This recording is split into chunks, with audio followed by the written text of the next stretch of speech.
मेरे सभी श्रोताओं को मेरा प्यार भरा नमस्कार। आज मैं आपके लिए लाई हूँ हिंदी के महान साहित्यकार प्रेमचंद जी की लिखी हुई एक कहानी जिसका शीर्षक है नया विवाह। प्रेमचंद जी की रचनाओं का काल रहा है 1906 से 1936 तक। तो प्रस्तुत है कहानी नया विवाह। हमारी देह पुरानी है, लेकिन इसमें सदैव नया रक्त दौड़ता रहता है। नए रक्त के प्रवाह पर ही हमारे जीवन का आधार है। पृथ्वी की इस चिरंतन व्यवस्था में यह नयापन उसके एक एक अणु में, एक एक कण में, तार में बसे हुए स्वरों की भांति गूंजता रहता है। और यह 100 साल की बुढ़िया आज भी नई नवेली दुल्हन बनी हुई है। जब से लाला डंगामल ने नया विवाह किया है, उनका यौवन नए सिरे से जाग उठा है। जब पहली स्त्री जीवित थी, तब वे घर में बहुत कम रहते थे। प्रातः से 10-11 बजे तक तो पूजा पाठ ही करते रहते थे। फिर भोजन करके दुकान चले जाते। वहां से 1 बजे रात लौटते और थके मांदे सो जाते। यदि लीला कभी कहती, जरा और सवेरे आ जाया करो, तो बिगड़ जाते और कहते, तुम्हारे लिए क्या दुकान छोड़ दूं या रोजगार बंद कर दूं? यह वह जमाना नहीं है कि एक लोटा जल चढ़ाकर लक्ष्मी प्रसन्न कर ली जाए। आज उनकी चौखट पर माथा रगड़ना पड़ता है, तब भी उनका मुंह सीधा नहीं होता। लीला बेचारी चुप हो जाती। अभी 6 महीने की बात है। लीला को ज्वर चढ़ा हुआ था। लाला जी दुकान जाने लगे, तब उसने डरते डरते कहा था, देखो मेरा जी अच्छा नहीं है, जरा सवेरे आ जाना। डंगामल ने पगड़ी उतारकर खूंटी पर लटका दी और बोले, अगर मेरे बैठे रहने से तुम्हारा जी अच्छा हो जाए तो मैं दुकान ना जाऊंगा। लीला हताश होकर बोली, मैं दुकान जाने को तो मना नहीं करती, केवल जरा सवेरे आने को कहती हूँ। तो क्या दुकान पर बैठा मौज किया करता हूँ? लीला इसका क्या जवाब देती? पति का यह स्नेहहीन व्यवहार उसके लिए कोई नई बात ना थी। इधर कई साल से उसे इसका कठोर अनुभव हो रहा था कि उसकी इस घर में कोई कद्र नहीं है। वह अक्सर इस समस्या पर विचार भी किया करती, पर वह अपना कोई अपराध ना पाती। वह पति की सेवा अब पहले से कहीं ज्यादा करती, उनके कार्यभार को हल्का करने की बराबर चेष्टा करती रहती, बराबर प्रसन्न चित्त रहती, कभी उनकी इच्छा के विरुद्ध कोई काम नहीं करती। अगर उसकी जवानी ढल चुकी थी, तो इसमें उसका क्या अपराध था? किसकी जवानी सदैव स्थिर रहती है? अगर उसका स्वास्थ्य उतना अच्छा ना था, तो इसमें उसका क्या दोष? उस बेकसूर को क्यों दंड दिया जाता है? उचित तो यह था कि 25 साल का साहचर्य अब एक गहरी मानसिक और आत्मिक अनुरूपता का रूप धारण कर लेता, जो दोष को भी गुड़ बना लेता है, जो पके फल की तरह ज्यादा रसीला, ज्यादा मीठा, ज्यादा सुंदर हो जाता है। लेकिन लाला जी का वणिक हृदय हर एक पदार्थ को वाणिज्य की तराजू से तौलता था। बूढ़ी गाय जब दूध न दे सकती है न बच्चे, तब उसके लिए गौशाला ही सबसे अच्छी जगह है। उनके विचार में लीला के लिए इतना ही काफी था कि घर की मालकिन बनी रहे, आराम से खाए और पड़ी रहे। उसे अख्तियार है चाहे जितने जेवर बनवाए, चाहे जितना स्नान व पूजा करे, केवल उनसे दूर रहे।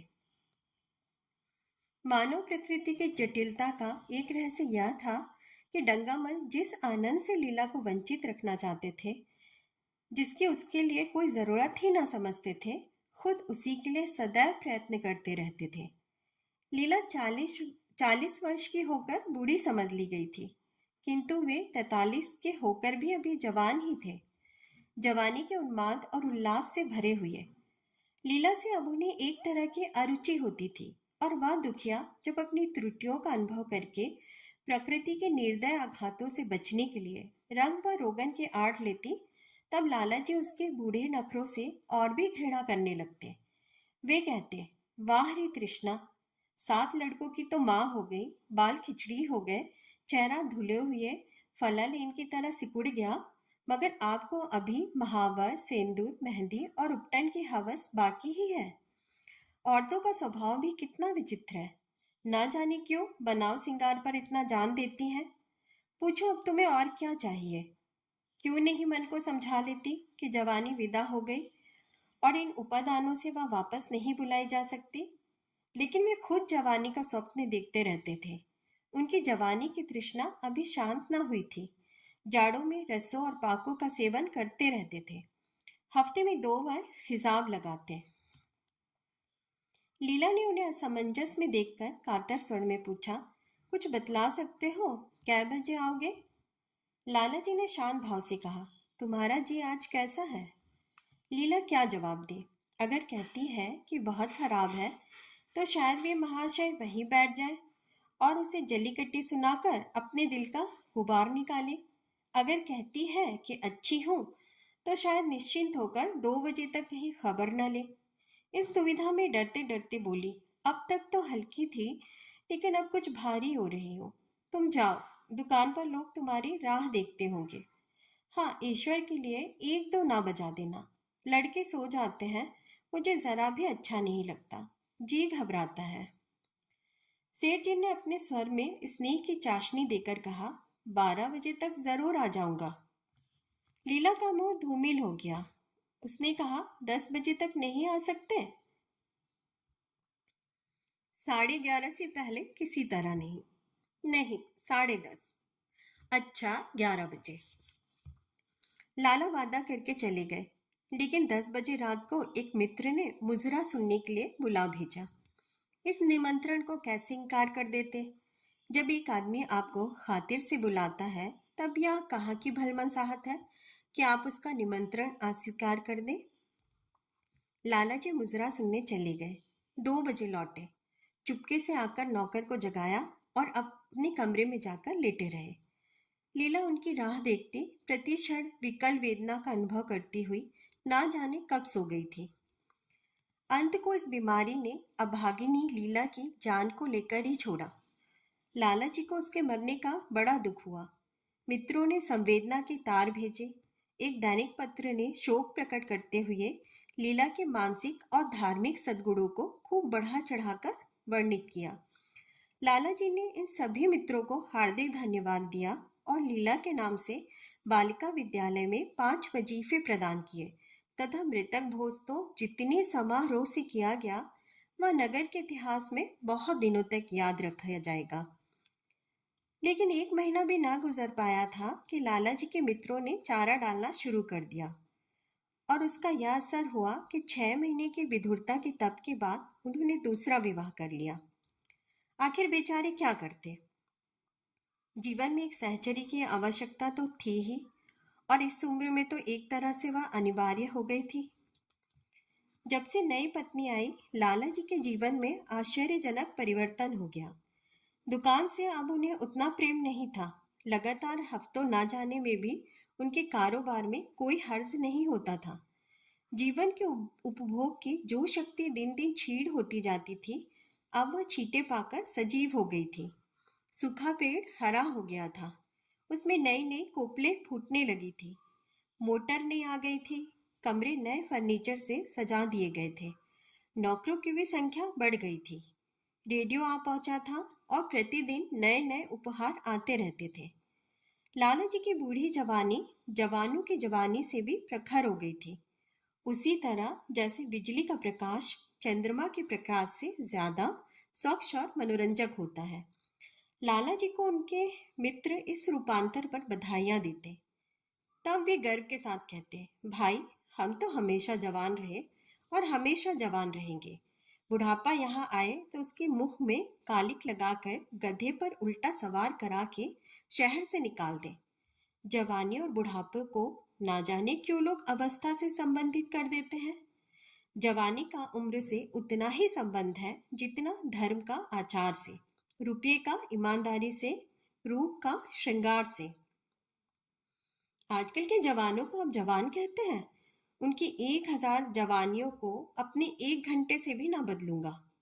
मालूम होता है उनकी जिंदगी में कोई उत्साह ही नहीं, कोई शौक नहीं।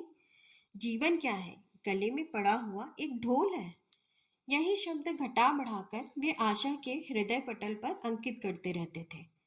उसे बराबर सिनेमा, थिएटर और दरिया की सैर के लिए आग्रह करते रहते।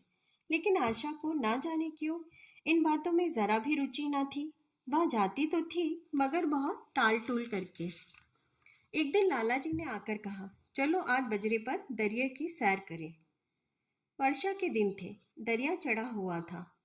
मेघमालाएं अंतर्राष्ट्रीय सेनाओं की भांति रंग बिरंगी वर्दियां पहने आकाश में कवायद कर रही थी। सड़क पर लोग मलार और बारहमासा गाते चलते थे। बागों में झूले पड़ गए थे। आशा ने बेदिली से कहा, मेरा तो जी नहीं चाहता। लाला जी ने मृदु प्रेरणा के साथ कहा, तुम्हारा मन कैसा है जो आमोद प्रमोद की ओर आकर्षित नहीं होता? चलो जरा दरिया की सैर देखो। सच कहता हूँ, बजरे पर बड़ी बहार होगी। आप जाए, मुझे और कई काम करने हैं। काम करने को आदमी है, तुम क्यों काम करोगी? महाराज अच्छे से सालन नहीं पकाता। आप खाने बैठेंगे तो यूं ही उठ जाएंगे। आशा अपने अवकाश का बड़ा भाग लाला जी के लिए तरह तरह का भोजन पकाने में ही लगाती थी। उसने किसी से सुन रखा था कि एक विशेष अवस्था के बाद मनुष्य के जीवन का सबसे बड़ा सुख रसना का स्वाद ही रह जाता है। लाला जी की आत्मा खिल उठी। उन्होंने सोचा कि आशा को उनसे कितना प्रेम है कि वह दरिया की सैर को उनकी सेवा के लिए छोड़ रही है। एक लीला थी कि मान न मान चलने को तैयार रहती थी। पीछा छुड़ाना पड़ता था। ख्वाह मख्वाह सिर पर सवार हो जाती थी और सारा मजा किरकिरा कर देती थी। स्नेह भरे उलाहने से बोले, तुम्हारा मन भी विचित्र है। अगर एक दिन सालन फीका ही रहा, ऐसा क्या तूफान आ जाएगा? तुम तो मुझे बिल्कुल निकम्मा बनाए देती हो। अगर तुम ना चलोगी तो मैं भी ना जाऊंगा। आशा ने जैसे गले से फंदा छुड़ाते हुए कहा, आप भी तो मुझे इधर उधर घुमा घुमा कर मेरा मिजाज बिगाड़ देते हैं। यह आदत पड़ जाएगी तो घर का धंधा कौन करेगा? मुझे घर के धंधे की रत्ती भर भी परवाह नहीं, बाल की नोक बराबर भी नहीं। मैं चाहता हूं कि तुम्हारा मिजाज बिगड़े और तुम इस गृहस्थी की चक्की से दूर रहो। और तुम मुझे बार बार आप क्यों कहती हो? मैं चाहता हूं तुम मुझे तुम कहो, तू कहो, गालियां दो, धौल जमाओ। तुम तो मुझे आप कह के जैसे देवता के सिंहासन पर बैठा देती हो।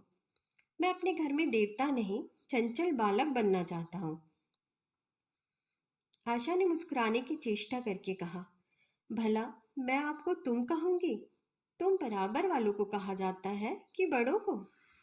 मुनीम ने 1 लाख के घाटे की खबर सुनाई होती तो भी शायद लाला जी को इतना दुख ना होता जितना आशा के इन कठोर शब्दों से हुआ। उनका सारा उत्साह, सारा उल्लास जैसे ठंडा पड़ गया।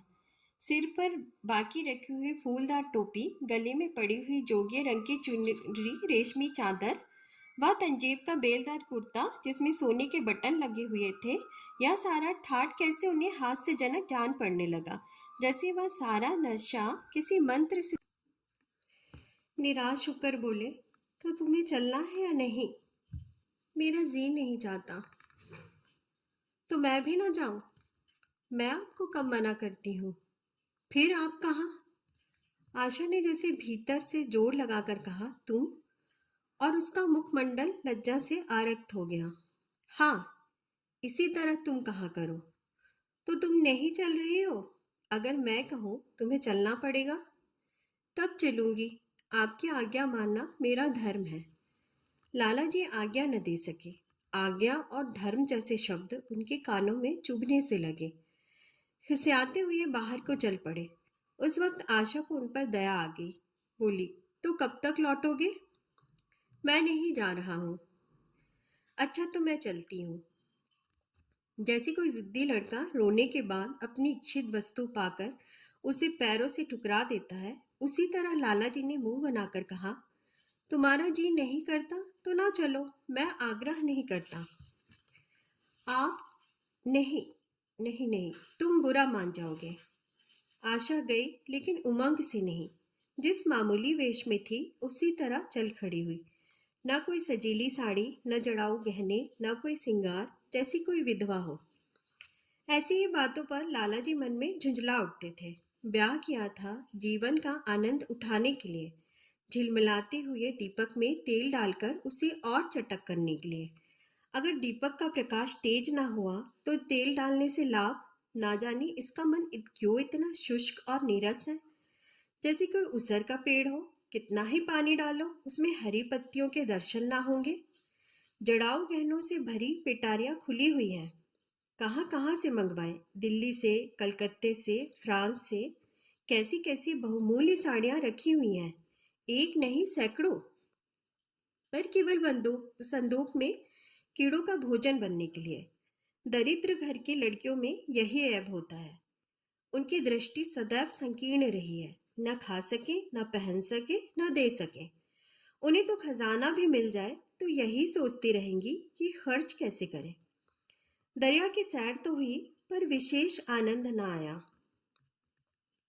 कई महीने तक आशा की मनोवृत्तियों को जगाने का असफल प्रयत्न करके लाला जी ने समझ लिया कि इसकी पैदाइशी ही मुहर्रमी है, लेकिन फिर भी निराश न हुए। ऐसे व्यापार में एक बड़ी रकम लगाने के बाद वे उसमें अधिक से अधिक लाभ उठाने की वड़िक प्रवृत्ति को कैसे त्याग देते। विनोद की नई नई योजनाएं पैदा की जाती। ग्रामोफोन अगर बिगड़ गया है, गाता नहीं या साफ आवाज नहीं आती, तो उसकी मरम्मत करानी पड़ेगी। उसे उठाकर रख देना तो मूर्खता है। इधर बूढ़ा महाराज एकाएक बीमार होकर घर चला गया था और उसकी जगह उसका 17-18 साल का जवान लड़का आ गया था। कुछ अजीब गंवार था, बिल्कुल झंगड़ उजड़, कोई बात ही ना समझता था। जितने फुलके बनाता उतनी तरह के। हाँ, एक बात समान होती, सब बीच में मोटे होते, किनारे पतले होते। दाल कभी तो इतनी पतली जैसे चाय, कभी इतनी गाढ़ी जैसे दही। नमक कभी इतना कम कि बिल्कुल फीकी, कभी इतना तेज कि नींबू का शौक हो। आशा मुंह हाथ धोकर चौके में पहुंच जाती और इस डपोर शंख को भोजन पकाना सिखाती। एक दिन उसने कहा, तुम कितने नालायक आदमी हो जुगल।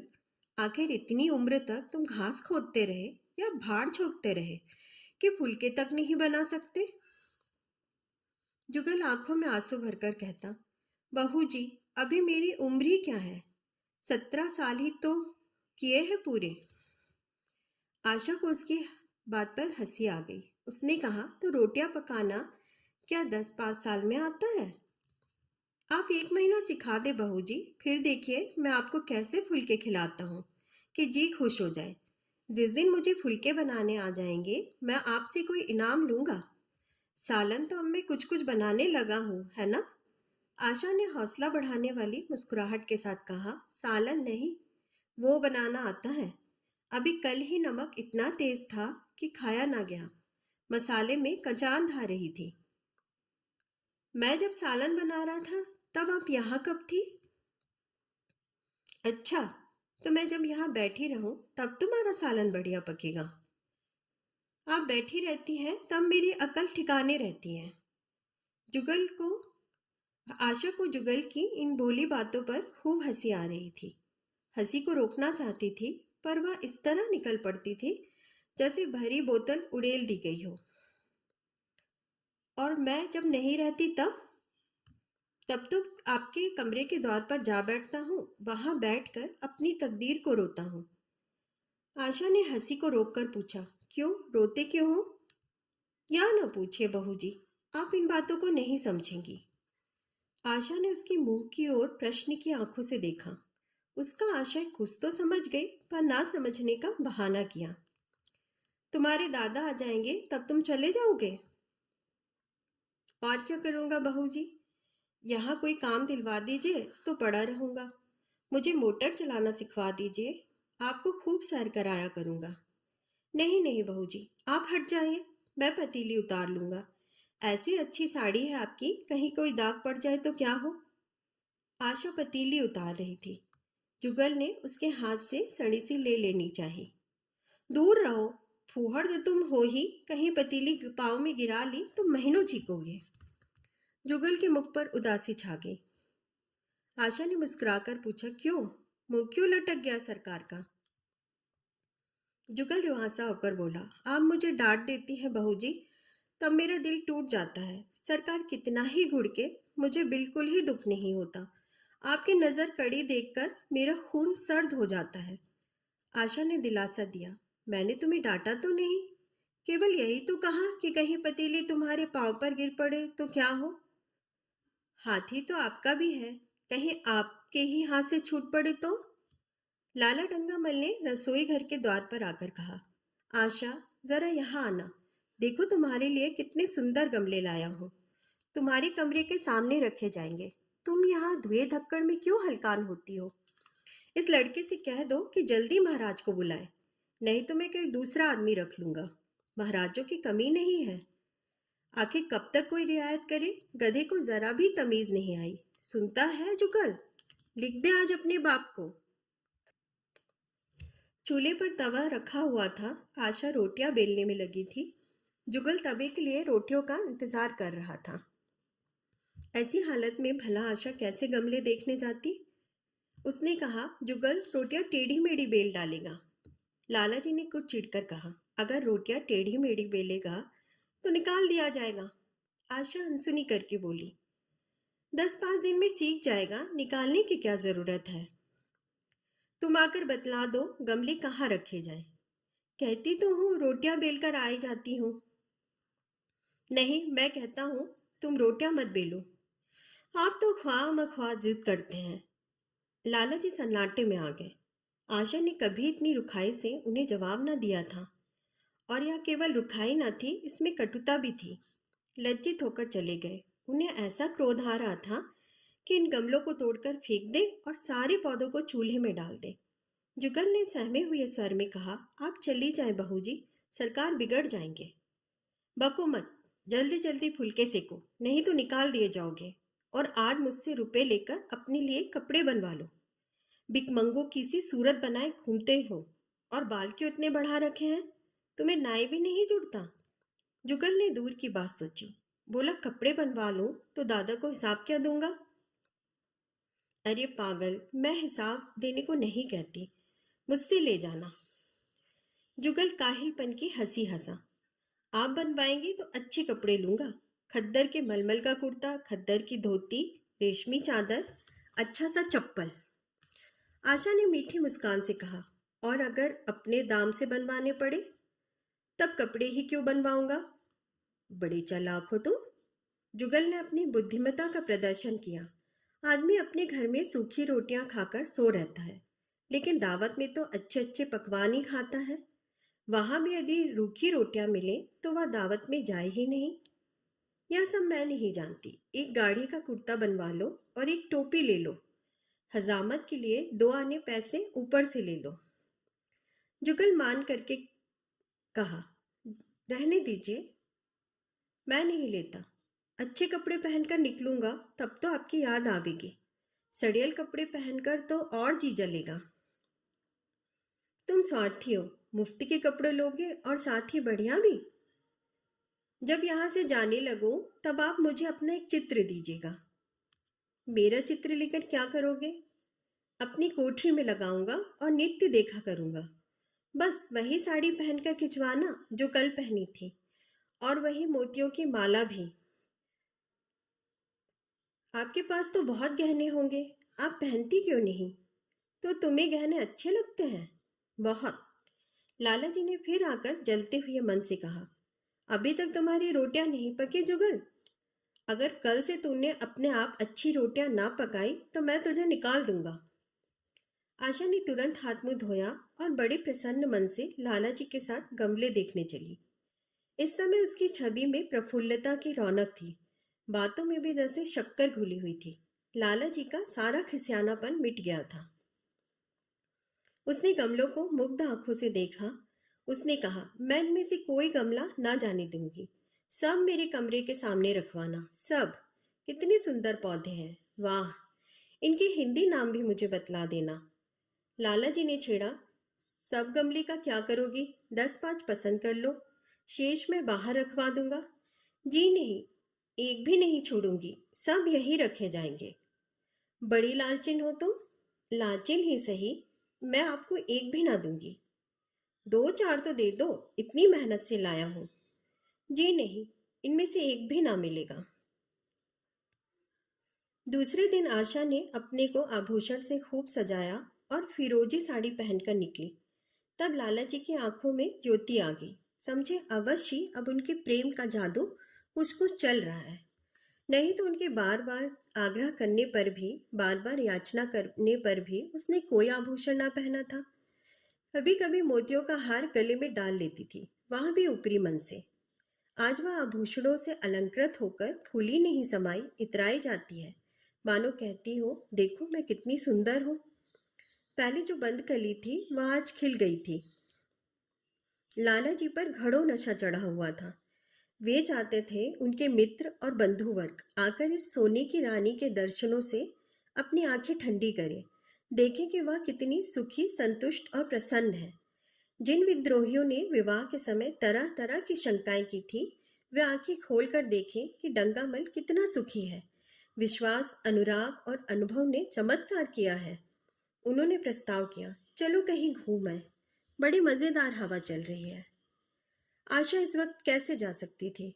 अभी उसे रसोई में जाना था। वहां से कहीं 12-1 बजे फुर्सत मिलेगी। फिर घर के दूसरे धंधे सिर पर सवार हो जाएंगे।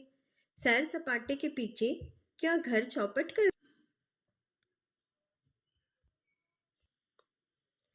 सेठ जी ने आज उसका हाथ पकड़ लिया और कहा, नहीं, आज मैं तुम्हें रसोई में ना जाने दूंगा।